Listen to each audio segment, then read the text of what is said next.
get the population hopping mad and ready to relinquish their liberties. A particularly bloody bombing at the central station of Bologna, Italy, on the morning of August 2, 1980, which killed 85 people and wounded more than 200, caused some Italian officials to break their silence and begin to expose just a small part of this wicked operation. And now the Gulf of Tonkin incident. In the summer of 1964, President Lyndon Baines Johnson needed a pretext to commit the American people to the already expanding covert war in Southeast Asia. 3 communist PT boats attacked an American destroyer off the coast of Vietnam yesterday, and today President Johnson's response was hard and tough. To any armed attack upon our forces, we shall reply. To any in Southeast Asia who ask our help in defending their freedom, we shall give it.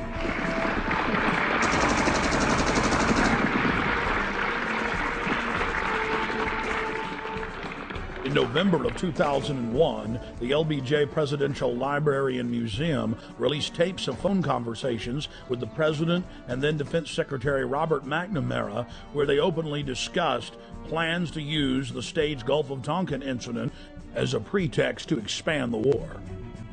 Then, in late 2005, the National Security Agency declassified its own official history of the Gulf of Tonkin and admitted that intelligence agency officers had deliberately skewed the intelligence and claimed that Vietnamese patrol boats had attacked U.S. destroyers on August 4, 1964, when in reality they had done nothing, even while being fired on by U.S. forces. Congress then authorized the Gulf of Tonkin Resolution. The Tonkin Lie paved the way for 58,000 American deaths and over 1.5 million dead Vietnamese. On October 6, 1976, 2 time bombs made of C-4 planted on a Douglas DC-8 aircraft exploded, killing all 73 people on board in the most deadly act of airline terrorism in the Western Hemisphere until September 11, 2001.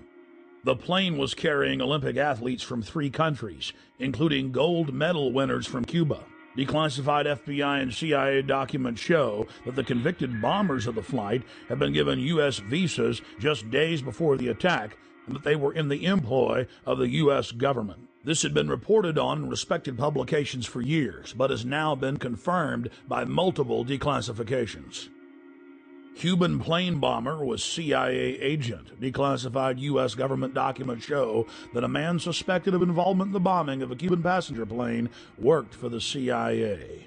Luis Posada Carrillas.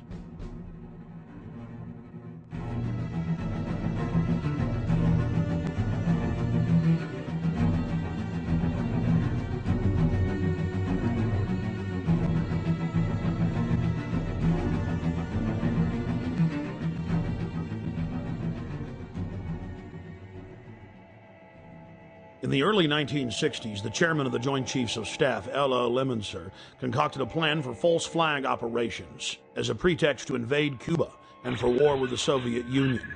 In Operation Northwoods, they planned to hijack jets by remote control, crash them, and blame the attack on Cuba.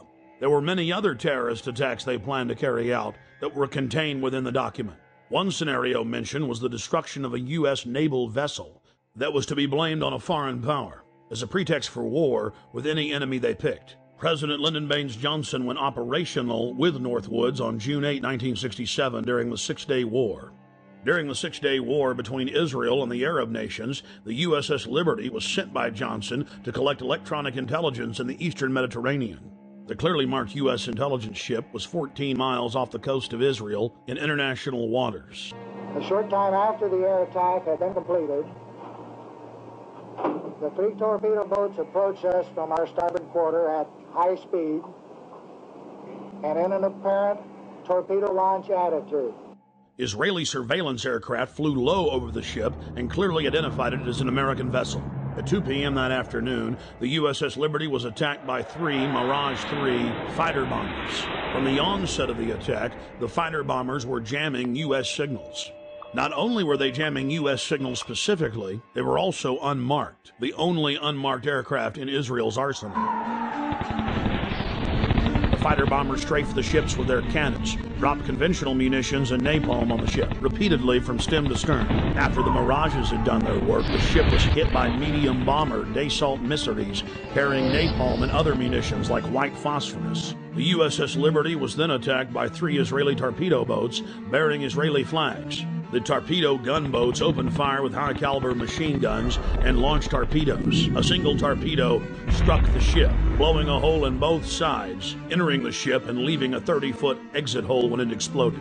Then the torpedo boats began strafing life rafts in the water, an international war crime. While all of this was happening, the oversized American flag flew clearly above the ship. The attack on the Liberty went on for hour after hour after hour. During the entire attack, the USS Liberty continually called the Sixth Fleet that was nearby, begging for air support or rescue. 2 aircraft carriers in the Med responded by launching fighter aircraft. Unbelievably, they were recalled by the White House. Rear Admiral Geist, then commanding the carriers in the Sixth Fleet, called Washington personally to confirm the recall order. Secretary of Defense McNamara came on the line, and then President Johnson himself told Geist, "I want that goddamn ship going to the bottom. No help. Recall the wings." Imagine being Admiral Geist begging the president to allow you to defend an American ship that's under attack and being told by him that he wants the ship going to the bottom. Despite the fact that the U.S. carriers withdrew their help, a Russian spy ship appeared and witnessed part of the attack. After 3 hours into the attack, the Israelis withdrew because there were witnesses, allowing the damaged USS Liberty to limp to safety. 40 years after the attack on the USS Liberty, we know exactly what happened. I've interviewed former chairman of the Joint Chiefs of Staff, Admiral Thomas Moore. I've interviewed the admirals that were on the line who heard what President Johnson said. I've even talked to the head JAG officer of the Navy who was ordered to falsify the reports and cover up what had really happened.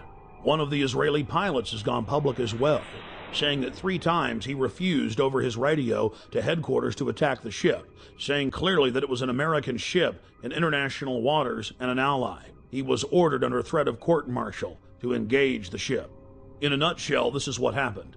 President Johnson had personal control over the ship, parked it in the Mediterranean, made a backroom deal with Israel to attack it with an order to kill all aboard. Then the attack on the ship was to be blamed on Egypt. The U.S. would enter the war and take over the entire Middle East in the aftermath of the attack on the most highly decorated ship in U.S. history. The captain and his entire crew were told they would spend life in prison or be killed if they told anyone what happened. Captain William L. McGonigal was given the Congressional Medal of Honor in secret and told not to tell anyone that he had won the award.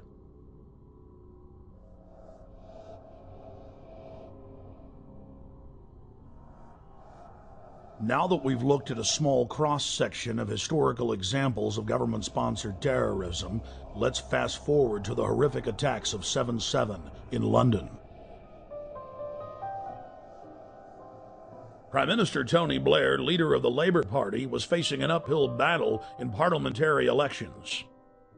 National polls showed that his pro-war party was sure to lose. And then right on time, the bombings of 7/7 and 7/21 occurred. Within days of the London bombings, evidence began to emerge indicating Western intelligence agency involvement. I traveled to London from Austin, Texas, to personally investigate.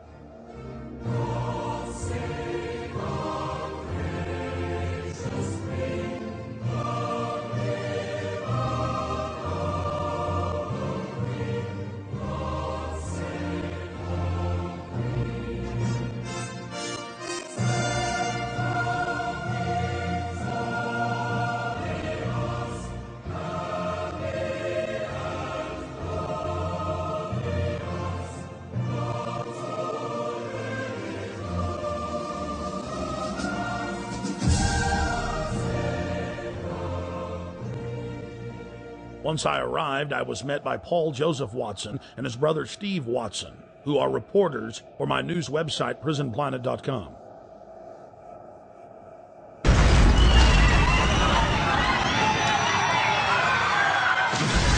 To understand the London bombings and who perpetrated them, you first need to look at 3/11/2000.